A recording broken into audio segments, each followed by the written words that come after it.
October 7 தி Hindu tips பார்க்கலாம். First வந்து 3 Nobel லோரியட்ஸ், அதாவது வந்து இப்போ நோபல் பிரைஸ் கொடுத்துருக்காங்க. எதுக்குன்னா வந்து இப்போ அந்த டி செல்ஸ் பி செல்ஸ் சொல்லிட்டு ஏற்கனவே நம்ம பார்த்துருக்கோம்ல. ஸோ அது மூலியமா இப்போ இம்யூன் வந்து டிசீஸ் இருக்கு, இம்யூன் டிசீஸ். ஸோ வந்து என்னன்னா சில பேருக்கு வந்து இம்யூனிட்டி ஒரு சில டிசீஸ்க்கு இருக்காது. ஸோ அந்த டைம்ல வந்து அதுக்கு இம்யூனிட்டி ட்ரிகர் பண்ணி அந்த டிசீஸை கியூர் பண்றதுக்கான ஒரு வே ஃபார்வர்ட் மாதிரி இந்த நியூஸ் கொடுத்துருக்காங்க. ஸோ இதை பத்தி டீட்டெயிலாக இன்னும் நிறைய டீட்டெயில்ஸ் வரும். இதுல என்ன சொல்லியிருக்காங்கன்னா எக்ஸ்டர்னலா எந்த ஒரு மாத்திரை மருந்துமே இல்லாம உள்ள இருக்க செல்ஸ், அதாவது இப்போ பி செல்ஸ் டி செல்ஸ் தெரியும். ஸோ இந்த பி செல்ஸ் வந்து என்னன்னா ஜென்ரலா ஆன்டிபாடிஸ் ப்ரொடியூஸ் பண்றாங்க. இந்த டி செல்ஸ்ன்றவங்க டைரக்டா எந்த செல் வந்து இன்ஃபெக்ட் ஆயிருக்கோ அந்த செல்லை போய் அட்டாக் பண்ணி அதை கியூர் பண்ண பார்ப்பாங்க. ஸோ இந்த டி செல்ஸ் இருக்குல்ல, இந்த டி செல்ஸ் வந்து ஒரு சில செல்ஸ் வந்து நம்ம ட்ரிகர் பண்ணோம்னா அது வந்து ஃபார் எக்ஸாம்பிள் வந்து இப்போ கேன்சர் இல்லைன்னா மற்ற டிசீஸ் இருக்குல்ல, நம்மளுக்கு வந்து எப்படி சொன்னா மாத்திரை மருந்து பெருசா இருக்காது. கியூர் பண்ணாலும் வந்து ரொம்ப டைமோ இல்லை வந்து ரொம்ப பெயின் ஸ்டேக்கிங்காகவும் இருக்கும். ஸோ அந்த மாதிரி விஷயத்துக்கு இந்த மாதிரி அப்ரோச் பண்ணலாம் அப்படின்னு சொல்லிட்டு இவங்க 3 பேர் சொல்லியிருக்காங்க. யாருன்னா மேரி ப்ரோன்கோ, அதுக்கப்புறம் வந்து ஃப்ரெட் ராம்ஸ்டல் அண்ட் ஷிம்கான் ஷாகோபி.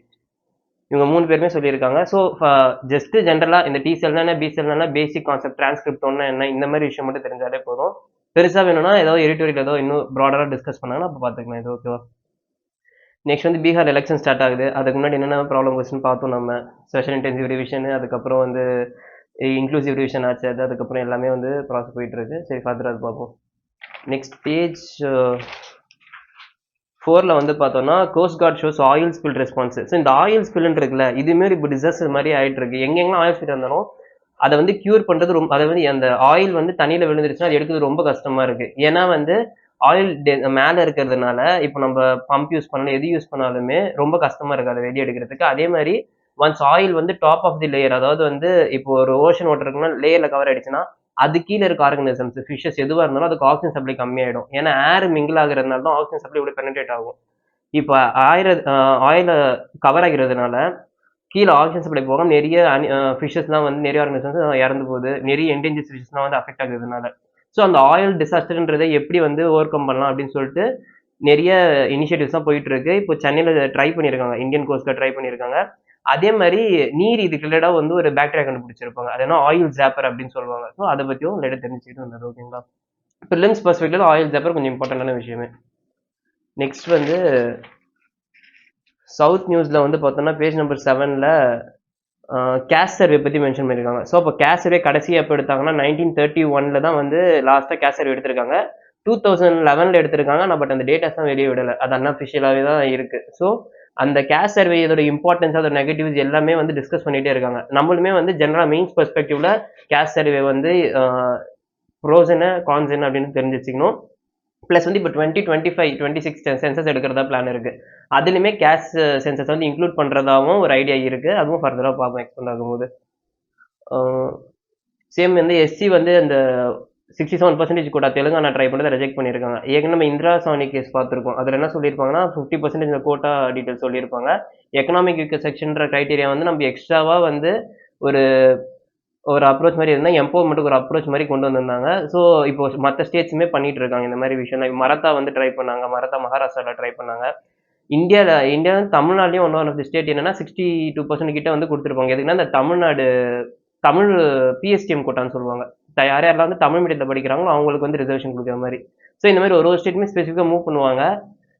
ஏன் வந்து தமிழ்நாடு இன்னும் அப்ஜெக்ட் பண்ணுறது ஒரு கொஸ்டின் தான். பட் ஆனால் ஸ்டில் வந்து அது இன்க்ளூசிவாக தான் போயிட்டு இருக்கு. டெவலப்மெண்ட் வைஸும் நல்லா தான் இருக்கு நமக்கு ரிசல்ட்ஸ். ஓகேவா?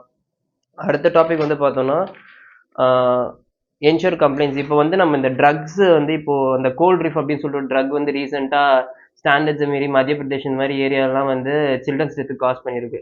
ஸோ அப்போ இந்த மாதிரி ஸ்டாண்டர்ட் இப்போ இல்லை, நிறைய டைம்ஸ் ரீசெண்டாகவே வந்து பார்த்தோம்னா இந்த காப் ட்ரக்ஸ் வந்து நிறைய இல்னஸ் காஸ் பண்ணதாகவும் அதுக்கு ரிலேட்டடான நிறைய இஷ்யூஸும் பார்த்துட்டு இருக்கும். ஸோ இப்போ இதில் என்ன இஷ்யூ அப்படின்னு சொல்லிட்டு பார்த்தோம்னா இந்த எத்திலின் கிளைகால் அண்ட் டிஇஜி டைஎத்திலின் கிளைகால்னு சொல்லிட்டு ரெண்டுமே சொல்றாங்க. இது ரெண்டுமே ஹெப்ரோடாக்சிக் சப்ஸ்டன்ஸ், அதாவது ஹார்ம் தரக்கூடிய சப்ஸ்டன்ஸ் அது. ஓகேவா? ஸோ இந்த மாதிரி விஷயத்த வந்து ப்ராப்பரா வந்து ட்ரக்ஸ் கண்ட்ரோல் பியூரோ வந்து மேனேஜ் பண்ணணும் அப்படின்னு சொல்லிட்டு சொல்லியிருக்காங்க. இதுக்கு ரீசன்ஸ் என்னன்னு, இதுக்கு ரீசன்ஸ் வந்து ஓவர் கம் பண்றதுக்கு என்ன பண்ணலாம் அப்படின்னு சொல்லிட்டு பார்த்தா சர்ப்ரைஸ் ஆடிட்ஸ், ரெகுலரா வந்து செக்அப் பண்றது, ட்ரக்ஸை வந்து இது ஏதோ ஒரு பாக்ஸ் மட்டும் தான் இந்த மாதிரி இருக்கு அப்படின்ற மாதிரி அவங்க கம்ப்ளைண்ட் சொல்லியிருக்காங்க. But still regular standard maintain பண்றதுமே வந்து ஒரு இம்பார்ட்டன்டான ஃபேக்டரா இருக்கு. நெக்ஸ்ட் வந்து கெப்டின் செக், அதாவது நோபல் லோரியட்ஸ் இப்போ நம்ம பார்த்தோம் இம்யூன் சிஸ்டம் பூஸ்ட் பண்றதுக்கு. ஸோ அவங்கள பத்தி அதை பத்தி டீட்டெயிலாக எக்ஸ்பிளைன் பண்ணியிருக்காங்க. சேம் அங்க சொன்னதான் இது, பெருசா ஒன்றும் இல்லை. நெக்ஸ்ட் வந்து calling out the criticism of Indian judiciary. இப்போ எப்பவுமே இந்த லெகிஸ்லேச்சருக்கும் ஜுடிஷியரிக்கும் ஒன்று இருக்கும். யாராவது போய் ஜுடிஷியரி கிரிட்டிசைஸ் பண்ணிட்டே இருப்பாங்க எப்பயாவது. இந்த வாட்டி என்ன சொல்லியிருந்தாங்கன்னா, இந்தியாவோட ஸ்லோ டவுனுக்கு மெயினான ரீசனே வந்து ஜுடிஷியரி தான் அப்படின்னு சொல்லிட்டாங்க. இது வந்து ஒரு main one of the organs, கான்ஸ்டியூஷனுக்கு ஒன் ஆஃப் த ஆர்கன்ஸா சொல்லப்படுற சுப்ரீம் கோர்ட்டை இந்த மாதிரி ஹார்ம் பண்றது ரொம்பவே வந்து ஒரு கரெக்டான அப்ரோச் கிடையாது. ஸோ அவங்க வந்து இதுக்கு என்னென்னலாம் இஷ்யூ அப்படின்னு சொல்லிட்டு இவங்க டிஸ்கஸ் பண்றாங்க. அதாவது ஜுடிஷியரி அவங்களுக்கு பாசிட்டிவா டிஸ்கஸ் பண்றாங்க.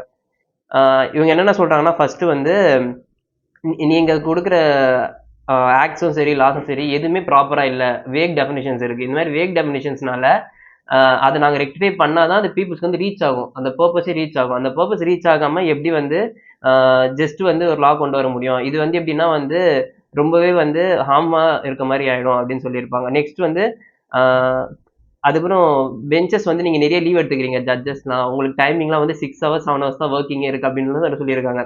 அவங்க என்ன சொல்றாங்கன்னா, நீங்க 6 ஹவர்ஸ் வந்து விஷுவல் ஹவர்ஸ் பாக்குறீங்க. அதுக்கு பின்னாடி நம்ம கேஸை ஸ்டடி பண்றதுல இருந்து பெஞ்ச் இதை ஸ்டடி பண்றது அவ்வளவு ஒர்க் இருக்கு.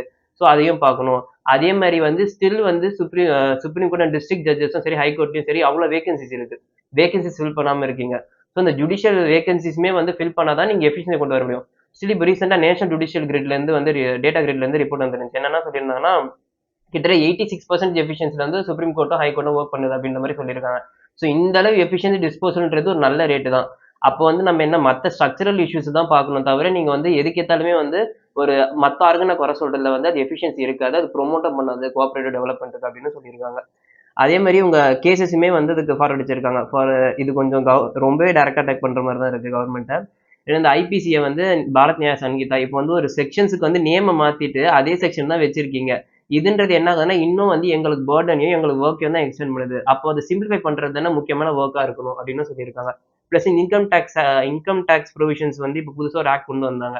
என்ன சொல்லியிருப்பாங்கன்னா வந்து நம்ம இப்போ ரொம்ப பெரிய ப்ரொசீஜர்ஸ் அதெல்லாம் சிம்பிளிஃபை பண்ணியிருக்கோம். உங்களுக்கு இன்னும் ஈஸியா வந்து கொடுத்துருங்க அப்படின்னு சொல்றாங்க. பட் நான் அது இருக்க அது வந்து என்ன சொல்லியிருப்பாங்கன்னா வந்து ஓல்டு வைன் நியூ பாட்டில்னு சொல்லியிருக்காங்க. அதே கண்டென்ட் அதே ப்ரொவிஷன்ஸ் தான் ஸ்டில் வந்து வேற ஒரு ஆக்ட் வேற ஒரு மாடிஃபிகேஷன் கொடுக்குறீங்க. இதுவுமே வந்து இன்னும் ப்ராப்பரா நாங்க தான் ரெக்டிஃபை பண்ற மாதிரி இருக்குன்னு இவங்க சொல்லியிருக்காங்க. ஓகேங்களா. நெக்ஸ்ட் வந்து இப்போ ஜுடிஷியரி பொறுத்த வரைக்கும் கான்ஸ்டியூஷன் எப்படி மேக் பண்ணிருக்குன்னா ஸ்பீடா வந்து ஜஸ்டிஸ் டெலிவரி பண்ணணும்னு கிடையாது. ஜஸ்டிஸ் வந்து ப்ராப்பரா டெலிவரி பண்ணணும் தான் சொல்லியிருக்காங்க. ஸோ நான் ஒரு கவர்மெண்ட்டுக்கு ரப்பர் ஸ்டாம்பா இருக்க முடியாது. கவர்மெண்ட் பண்ற தப்பையும் அங்க இருக்க ஃபிளாஸையும் சிட்டிசனுக்கு ப்ராப்பரா எடுத்துட்டு போயிட்டு வந்து ஒரு நல்ல ஆக்டையும் பப்ளிக் சர்வீஸ்ன்றது எஃபிஷியன்டா கொடுக்கணுன்றது தான் ஜுடிஷியோட ஒர்க்னு சொல்லிருக்காங்க. கன்க்ளூஷன் வந்து நல்லா கொடுத்துருந்தாங்க. வேணா ஜஸ்ட் ஒரு ஐடியா பார்த்துக்கலாம். Next Israel's new doctrine of going on the attack. இப்போ இஸ்ரேலும் இஸ்ரேல், ஹமாஸ், ட்ரம்ப் இது மூணுமே வந்து ஒரு controversial topic, hot topic international ரிலேஷன்ஸ்ல. இப்போ என்னன்னா பீஸ் டாக் கொண்டு வந்துட்டோம், பீஸ் எஸ்டாப்ளிஷ் பண்றோம்ட்டு. ஆனா ஸ்டில் வந்து இஸ்ரேல் வந்து அவங்களோட ப்ரீவியஸாவே என்னன்னா மற்ற நேஷன்ஸ் அட்டாக் பண்றதா இருக்கணும். ஃபார் எக்ஸாம்பிள் வந்து ஈரான் மற்ற நேஷன்ஸ் அட்டாக் பண்ணி அவங்களுக்கு வந்து பவர் ஹோல்ட் பண்ணுன்றது எப்பவுமே ஒரு டார்கெட்டா தான் இருக்கு. ஸோ இந்த மாதிரி விஷயம் இருக்கும்போது இப்போ ஹாமாஸ் கூட ஒரு ரிலேஷன்ஷிப் கொண்டு வரணும், அதாவது ஹாமாஸ் கூட பீஸ் டாக் கொண்டு வரணுன்றதுமே வந்து ஒரு கொஸ்டின் மார்க் தான். இவங்க இதே ஸ்டான்ஸ்ல இருப்பாங்கன்னு சொல்ல முடியாதுன்னு சொல்லிட்டு நேத்தும் பேசியிருந்தோம். இந்த ஆர்டிகல் இன்னைக்கும் அதான் பேசியிருக்காங்க. ஸோ ஃபர்தரா வந்து பீஸ் டாக் ரிசால்வ் ஆச்சுன்னா நல்லா இருக்கும் அப்படின்றதும் சொல்றாங்க. ஓகேங்களா. நெக்ஸ்ட் வந்து ரெஃபார்மிங் பாசிவ் யுத்தன்ஷியா அண்ட் வந்து ஆக்டிவ் இன் இந்தியா. ஸோ இந்த பாசிவ் யுத்தன்ஷியா அப்படின்னு சொல்லிட்டு பார்த்தோம்னா யுத்தன்ஷியா என்னன்னா வந்து இந்த கருணை கொலை சொல்லுவாங்கல்ல அதுதான். ஸோ என்னன்னா ஒன்று ஆக்டிவ்ன்றது ஆக்டிவா வந்து மருந்து கொடுத்து கொலை பண்றது, இன்னொன்று அது சாகடிக்கிறது, இன்னொன்று வந்து பேசிவ்ன்றது வந்து சாப்பாடு தண்ணியை கட் பண்ணிட்டு அவங்களுக்கு ப்ராப்பரா மெடிகேஷன்ஸ் இல்லாமல் அதை கட் பண்ணி இது கொலை பண்றது. ஸோ இது ரெண்டுமே என்ன வந்துரும்னா பீப்புள்ஸ் இன்ஹெரண்டாவே என்னன்னா ஃபர்ஸ்ட் இந்த மாதிரி விஷயம் வந்து இந்தியாவில் வந்து கல்ச்சுரல் இம்பாக்டாவே ரொம்ப இருக்கும். ஏன்னா நம்ம நம்ம ஊர்ல வந்து என்ன இருக்குன்னா இந்த ப்ராப்பர்ட்டி இந்த மாதிரி விஷயம்லாம் வந்து ஒரு ஹாட் டாபிக். ஏன்னா இப்போ அந்த தலை போனாதான் அடுத்த தலை வரும்ன்ற மாதிரி ஒரு எப்பவுமே ஒரு விஷயம் இருந்துட்டே இருக்கும். ஸோ அப்போ என்னன்னா இதை வந்து இல்லீகலாவோ இல்லை மிஸ்பர்பஸ்க்கும் யூஸ் பண்ணுவாங்க. இப்போ யூகேல இந்த மாதிரி பில்லு கொண்டு வராங்கன்னா அங்க ஓகே. பட் ஆனால் இந்தியாவில் வந்து இந்த விஷயத்த பாசிவ் இன்ஷா கொண்டு வரணும். பட் ஆனால் ரெகுலேட்டட் ரெஃபர்மேஷனோட கொண்டு வரணும். ஜஸ்ட் டைரக்டா பண்ணக்கூடாது அப்படின்னு சொல்லியிருக்காங்க. அதுக்கப்புறம் கிரைம்ஸ் அகேன்ஸ்ட் சில்ட்ரன்ஸ். ஸோ இந்த மாதிரி விஷயம் வந்து நம்மளுக்கு மெயின் ஸ்பெசிஃபிக்காக ரொம்ப இம்பார்ட்டன்ட். இந்த மேப்மே லைட்டாக பார்த்து வச்சுக்கினா ஓகே. எங்கெங்கன்னா அஸ்ஸாம், ராஜஸ்தான், கேரளாலாம் வந்து கிரைம்ஸ் அகேன்ஸ்ட் சில்ட்ரன் ரொம்ப அதிகமாக இருக்கணும் சொல்லியிருக்காங்க. அவ்வளோதான். நெக்ஸ்ட் வந்து பேஜ் நம்பர் 12 வந்து பார்த்தோம்னா நியூக்ளியர் பில்லுக்கான ப்ரொபோசல் பத்தி பேசியிருக்காங்க. ஸோ இப்போ நியூக்ளியர்ன்றது வந்து எப்பவுமே நம்ம என்ன சொல்லியிருக்கோம்னா, அந்த அட்டாமிக் செக்டர்ன்றது கவர்மெண்ட்டோட ஹோல்டு மாரி அத வந்து வெளிய பிரைவேட்டுக்கு குடுக்க மாட்டாங்க. ஸோ இப்போ பிரைவேட்டுக்கு குடுக்கணும் அப்படின்றத வந்து இப்போ பார்த்து ட்ரை பண்ணிட்டு இருக்காங்க. ஏன்னா பிரைவேடைசேஷன் கொண்டு வந்தா அதுல வந்து டெக்னாலஜிக்கல் இன்ஃப்யூஷன் அதிகமாகும். குளோபல் ஸ்டாண்டர்ட்ஸ்க்கும் இன்டர்நேஷனல் கொலாபரேஷனும் இன்கிரீஸ் பண்றதுக்கு நிறைய சான்சஸ் இருக்குன்னு சொல்றாங்க. ஸோ இப்போ அட்டாமிக் எனர்ஜி ஆக்டும், civil liabilities for nuclear damage ஆக்ட்டுமே வந்து நிர்மலா சீதாராமன் வந்து ஃபினான்ஸ் மினிஸ்டர் அங்க இருக்கும்போது சொல்லியிருந்தாங்க. இந்த ஆக்ட்ல இப்போ மாடிஃபை பண்ண போறோம். எதுக்காகன்னா வந்து ஃபினான்ஷியல் இன்க்ளூஷன் அதாவது குளோபல் இன்வெஸ்டர்ஸ் வந்து உள்ள கொண்டு வர போறோம் அப்படின்றதுக்காக இதை சொல்லியிருந்தாங்க. ஸோ இது வரைக்கும் நம்மளுக்கு யார் யாரெல்லாம் வந்து நியூக்ளியர் அதாவது nuclear power plant atomic power பிளான்ட்டும் வைக்கிறதுக்கு அத்தாரிட்டி கொடுத்துருக்காங்கன்னா என்பிசிஐஎல், பவனி அண்ட் அஸ்வினி இந்த மூணு ஆர்கனைசேஷன் தான் வந்து அத்தாரிட்டி இருக்கு. இவங்க 3 பேர் தான் நியூக்ளியர் பிளான்ட் வைக்கிறதுக்குமே அதை ரன் பண்றதுக்குமே பவர் கொடுத்துருக்காங்க. ஸோ இது இல்லாம மற்ற வர்றதுன்றது வந்து நிறைய காம்ப்ளிகேஷன்ஸும் இருக்கு அதுல. ஏன்னா நியூக்ளியர் சேஃப்டின்றது ரொம்ப இம்பார்ட்டன்ட். அதோட சின்ன டிசாஸ்டருமே வந்து பெரிய ஹார்ம் சொசைட்டியில் ஏற்படுத்தும். ஸோ இந்த மாதிரி விஷயம் ரொம்ப கேர்ஃபுல்லாகவும் பண்ணணும் அப்படின்னு சொல்றாங்க. அதுக்கப்புறம் வந்து பிஎஸ் அதாவது வந்து small reactors, Bharat small reactors.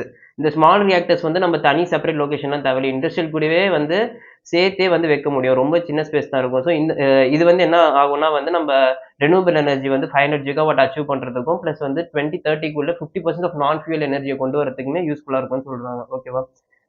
Next வந்து ஃபிஷரிஸ் செக்டர்ஸ். இப்போ வந்து யூஎஸ் வந்து நம்ம நிறைய பார்த்தோம். இந்த மெரைன் ரிலேட்டடான நிறைய பேன்ஸ் ப்ளஸ் ஜெனரிக் மெடிசனான பேன்ஸ் நிறைய வந்து பண்ணிட்டே இருக்காங்க. ஸோ இப்போ பார்க்கும்போது நம்ம குளோபல் மெரைன் ஸ்டெவர்ட்ஷிப் கவுன்சில் இந்த சர்டிஃபிகேஷன் எடுத்தோம்னா வந்து நம்ம இன்னும் மற்ற கண்ட்ரீஸ்க்கு இன்னும் சர்டிஃபிகேஷன் ஃபார் எக்ஸாம்பிள் வந்து ரொம்ப இப்போ மலேசியா, சிங்கப்பூர் இந்த மாதிரி விஷயம் எக்ஸ்பெக்ட் பண்ணுறதா இருந்தாலும் யூரோப்பியன் நேஷன்ஸ்க்கு அவ்வளோ நம்மள பண்ண முடியாது. ஏன்னா வந்து அங்கே இருக்க ஸ்டாண்டர்ட்ஸ் வந்து நம்ம மீட் பண்ணுறது இல்லை.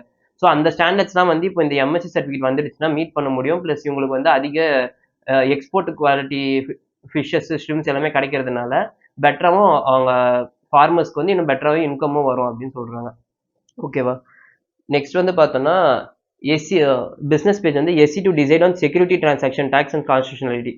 இப்போ இதில் இந்த விஷயத்தில் என்ன தெரிஞ்சுக்கணும்னா செக்யூரிட்டி டிரான்சாக்ஷன் டேக்ஸ் என்னன்னு தெரிஞ்சுக்கணும். ப்ளஸ் வந்து டேக்ஸ் டிடக்ஷன் அட் சோர்ஸ் அப்படின்னு சொல்கிறாங்க. Plus capital gain tax. இது மூணுமே என்னன்னா டேக்ஸ் டிடக்ஷன் அட் சோர்ஸ்ன்றது இப்போ வந்து ஃபார் எக்ஸாம்பிள் நீங்கள் ஒரு லேண்ட் வச்சிருக்கீங்க, லேண்ட்ல வந்து ரெண்டல் விட்டுருக்கீங்கன்னா அந்த ரெண்டல் இருக்காங்களா அந்த ஆர்கனைசேஷன் வந்து டைரெக்டாக வந்து உங்ககிட்ட வந்து ஒரு 20% வந்து அந்த அமௌண்ட் எடுத்து தான் பே பண்ணுவாங்க.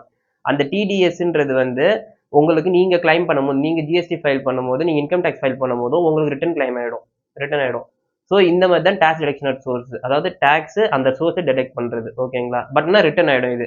ஆனால் இந்த செக்யூரிட்டி கேபிட்டல் கெயின் டேக்ஸ் இருக்காங்களா, இப்போ வந்து ஒரு செக்யூரிட்டி நீங்க ஸ்டாக் வச்சிருக்கீங்க, அந்த ஸ்டாக் வந்து இங்க டிரான்ஸ்ஃபர் பண்றீங்க, ட்ரேட் பண்றீங்க, எல்லாமே பண்றீங்க ஸ்டாக் மார்க்கெட்ல. ஸோ அந்த ஸ்டாக்ல வர அமௌண்ட் கெயின் பண்றது கேபிட்டல் கெயின் ஸ்டாக்ஸ்ல போடுறீங்க. அது வேணும் அது கூடிய பிளஸ் வந்து செக்யூரிட்டி டிரான்சாக்ஷன் டேக்ஸும் போடுறீங்க. இது வந்து டேக்ஸ் டபுள் போர்டன் மாதிரி இருக்கு. இது இந்தியன் லாலே வந்து அலௌட் இல்லை. அதனால வந்து இதை செக் பண்ணணும் அப்படின்னு சொல்லிட்டு ஃபைல் பண்ணியிருக்காங்க. ஸோ நம்ம இல்லைன்னா எஸ்டிடினா என்ன, கேபிட்டல் கெயின் டேக்ஸ்னா என்ன, டிடிஎஸ்னா என்னன்றது ஒரு ஐடியா வச்சுக்கணும். அவ்வளவுதான். ஓகேங்களா? நெக்ஸ்ட் வந்து கோல் இந்தியா. ஸோ இப்போ என்ன கிரிட்டிக்கல் மினரல்ஸ்னா என்ன அப்படின்றது 17 மினரல்ஸ் இருக்கும்னு நினைக்கிறேன் கிரிட்டிக்கல் மினரல்ஸ். ஸோ 17 மினரல்ஸுமே என்ன மினரல்ஸ்ன்றது ஒரு ஐடியா பார்த்து வச்சுக்கிறது நல்லது. ஓகேங்களா? ஸோ கிரிட்டிக்கல் மினரல்ஸ் டேரக்டா இந்த மினரல்ஸ் தான் கிரிட்டிக்கல் மினரல்ஸ் கேட்க மாட்டாங்க. அது மாதிரி கேட்டாலுமே வந்து கொஸ்டின் அப்ரோச் பண்ற மாதிரி இருந்துக்கணும். ஓகேவா? நெக்ஸ்ட் வந்து வேர்ல்ட் நியூஸ்ல வந்து பார்த்தோம்னா சில நோபல் லாரியட்ஸ் இம்யூன் சிஸ்டமோட மிஸ் எல்லாம் வந்து டிமிஸ்டிஃபை பண்ணியிருக்காங்க அப்படின்ற மாதிரி பேசியிருக்காங்க. நெக்ஸ்ட் வேற எதுவும் பெருசா வேர்ல்ட் நியூஸ்னே இல்லை. ஸ்போர்ட்ஸ்லுமே பெருசா நியூஸ் இல்லை. அவ்வளோ. தேங்க்யூ.